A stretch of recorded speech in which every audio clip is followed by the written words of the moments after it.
Yan guys, good morning. Welcome sa channel ulit natin. So meron tayong dito, change oil Mirage. So ang kanyang mileage is 1,300. So first change oil. Ayan, magpa-flashing tayo tapos paanda rin natin ng 3 minutes. Ayan, may plaka na rin pala sila oh.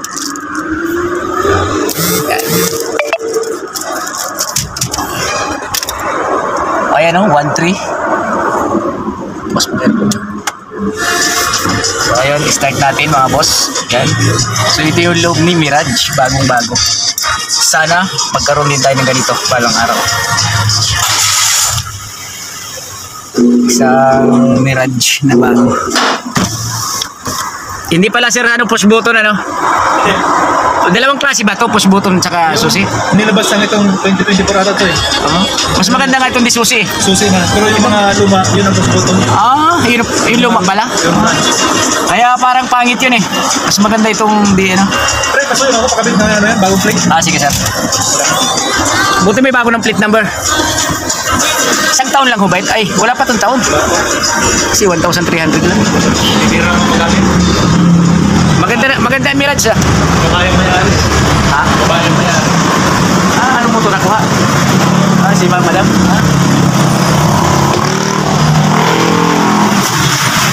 I-checkin natin lahat yung kanyang sa makina, yung mga kailangan checkin. Few moments later. Yung coolant mo sir, okay pa? Ito lang naman ang niyan. Full, yung yung guhit. Yung level niya, okay ka lang. Okay pa. Tapos yung brake fluid mo, bagong-bago pa naman yan. Magpapalit ka niyan, siguro mga muna ng 4 to 5 years. Mga yan. Tapos ito transmission fluid. Mas matagal ang buhay nito. 40,000 kilometers pa to.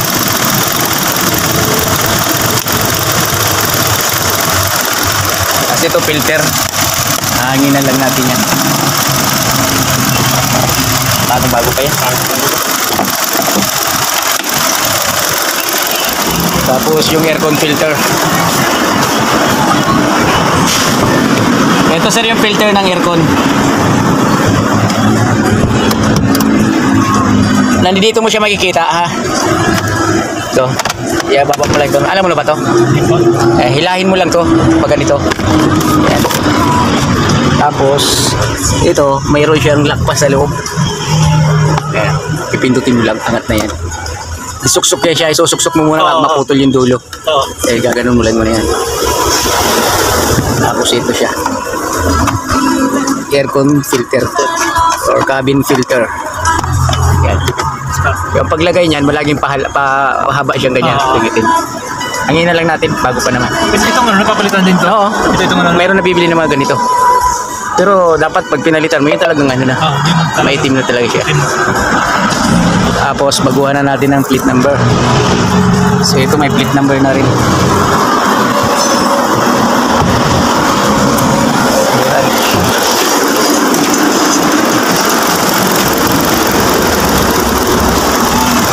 Patayin na natin.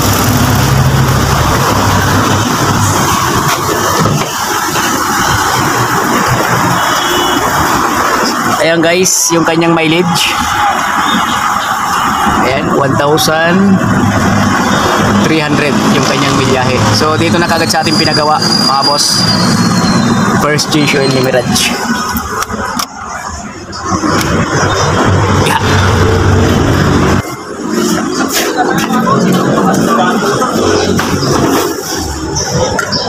Ito sir, hangin to para pagka dinrain, hahanginan pa siya. Okay, angat.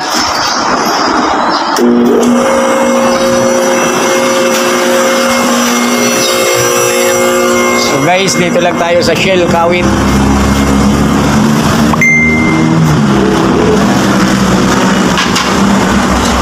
So harapan tayo ng Geely Motors tsaka GAC motor.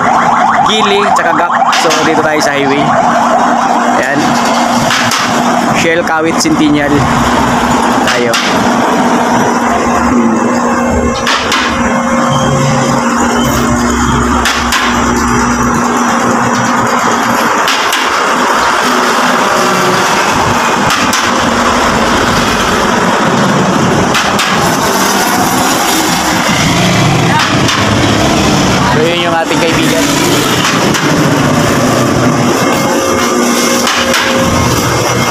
bagong-bago pa ilalim ah.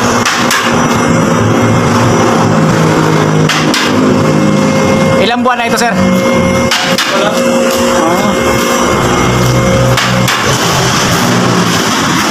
So yan, tatanggalin na natin yung drain plug niya. Tsaka, sige, oil filter.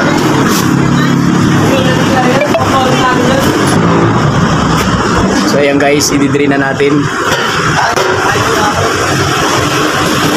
Kunin mo ngayon yung open. Init.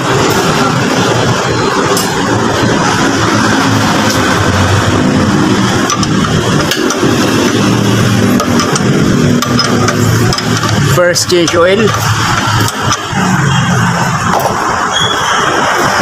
Mainit-init pa.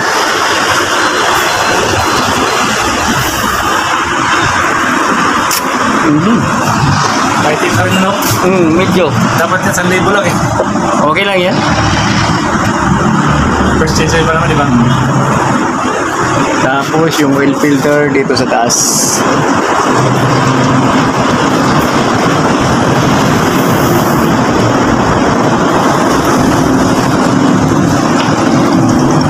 Malinaw-linaw pa nga yan eh.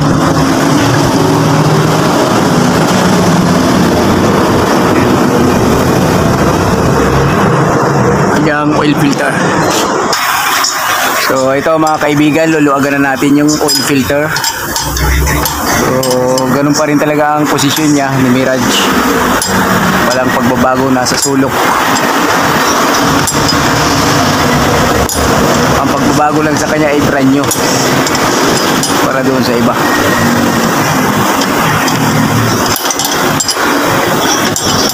Okay,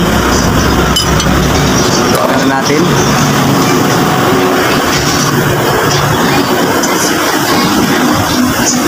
Yan, yung oil filter niya meron pa rin talagang tirang langis.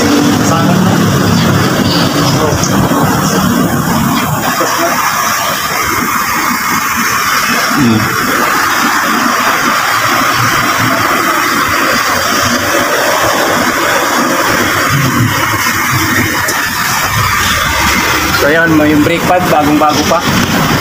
Lahat ng pangilalim. Ayan o. Shock absorber, tie rod, drop end. Tapos ito yung drain plug ng radiator. For in case na magdi-drain tayo ng radiator, coolant. Tapos ito yung sa transmission niya mga boss. So ito yung drain plug ng transmission fluid. Diba? So bagong-bago pa.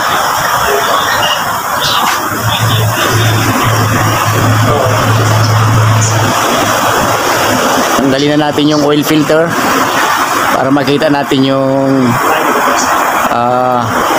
so ang technique nito mga kaibigan, yung oil filter ni Mirage, pag tinanggal mo, unti-unti yung patuluin muna kasi yung kamay nyo tatamaan. Yun no? Original Mitsubishi.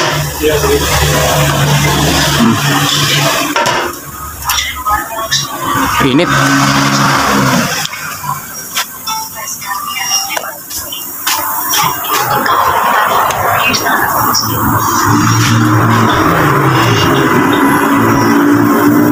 Bago pa oh. Ay ano pa oh.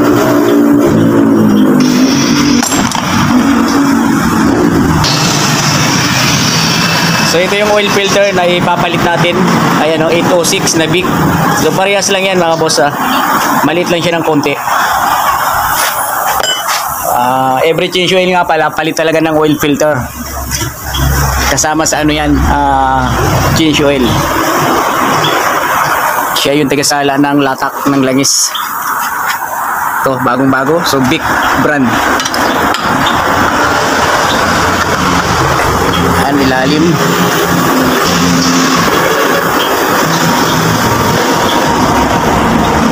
Tapos gagamit tayo ng filter wrench.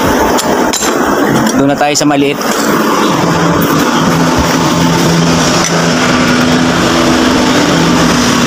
Ayan, kombinasyon, gagamit tayo 21 para sa filter wrench natin.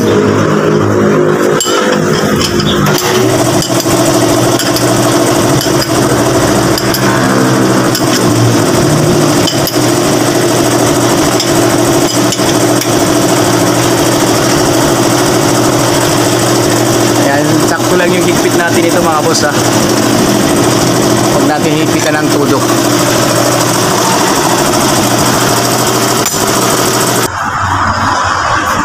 Ayun guys, ibabalik na natin yung drain plug ng crankcase sa langis.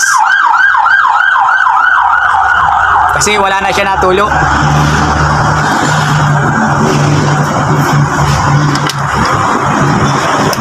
So yan, si Primo nag-iigpit. Ayan, pag hinigpit na natin yung mga drain plug na yan, yung drain plug pala, so kailangan saktuhan lang, baka malustred. Mahirap na, makalustred tayo. Di ba? So, pupunta yan doon sa Hinangan. Pag na-lustred, mga boss, alam nyo na ang pupuntahan yan. Doon na yan, sa ating ating mga idol. Ating mga idoling. Ayan mga boss, binababa na sa atin sa lifter. Yun mga kaibigan, shoutout nga pala sa mga customer natin. Siyempre, yung tiwala kasi sa atin nandoon. Kahit pa paano. Yan. So, yun yung kaya binabalik-balikan siguro tayo dito. Dahil kay Primo yun. Tapos lalagyan pala natin ng ikakapit pala natin yung kanyang fleet number. Yan. Bagong-bago. Ito ka lagay. Oo. So yan guys, sasali na natin yung langis na bago. Saan ako pwede kumuha? Yan sir, may mga tira-tira dyan. Ito pwede dito? Ayan, ito sa galon. Ito. Yan. Yung gagamitin pala natin na langis is semi-synthetic para dito sa kay Mirage. Pang 7,000 kilometers.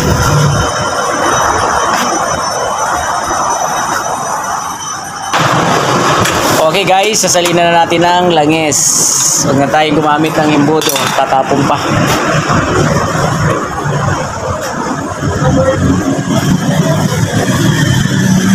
Ilang buwan ka na siya nag-aaral mag-drive? Wala pa, linggo pala. Hindi mo mga isang buwan yan. Ipapadrive mo ka kanina sa anak. Tsaka madali lang naman automatic eh. Automatic. Yung mahirap manual. Buwan loob mo eh. Kasi sa Maynila, bumper to bumper yan. Di ba?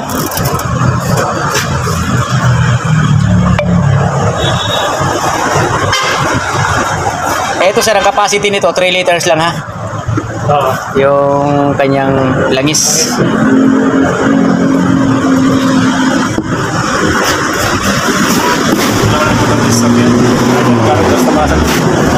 Oo. Ito, pag tumagal na sa inyo ng 5 years, ang gagamitin nyo na lang is pwedeng yung dilaw every 5,000 kilometers. Yun na yung recommend sa kanya kasi habang tumatagal ang sasakyan, lumuluma din, di ba? So yung fully synthetic para lang yan sa mga bago. Mga bago lang. Sa malalamig na lugar lang yung fully.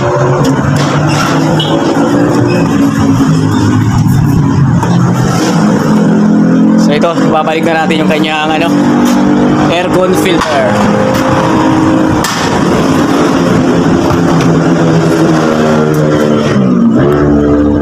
Ganyan na paglagay. Tapos suksok sa ilalim.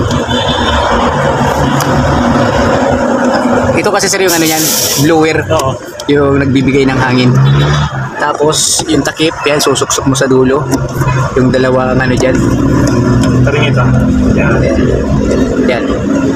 Tapos ganun mo lang. Diin mo lang to. Oo. Pag tumunog, yan na yan. So ito guys yung kanyang voltahe ng battery. 12.8, malakas pa siya. Bagong-bago pa. Okay, so i-start na natin yung makina niya. Ayan, paanda rin na natin yung kanyang engine.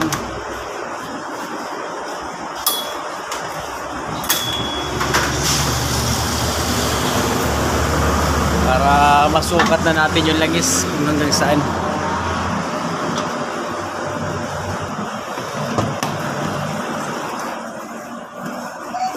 Nyo, start yun na ha. So ayan guys, disusi siya. So ito. Tapos automatic transmission. Ayan o. So ayun guys, mga boss, thank you. So pasensya na kayo, ang ating content pang change oil na naman. Oil change PMS. So yun lang ang nagawa natin. So next videos natin, magko-content tayo ng mechanical. Diba? O pag-follow, subscribe ng ating channel, Jess Mechanic Vlog. Thank you, Jess Mechanic Vlog. Thank you mga boss.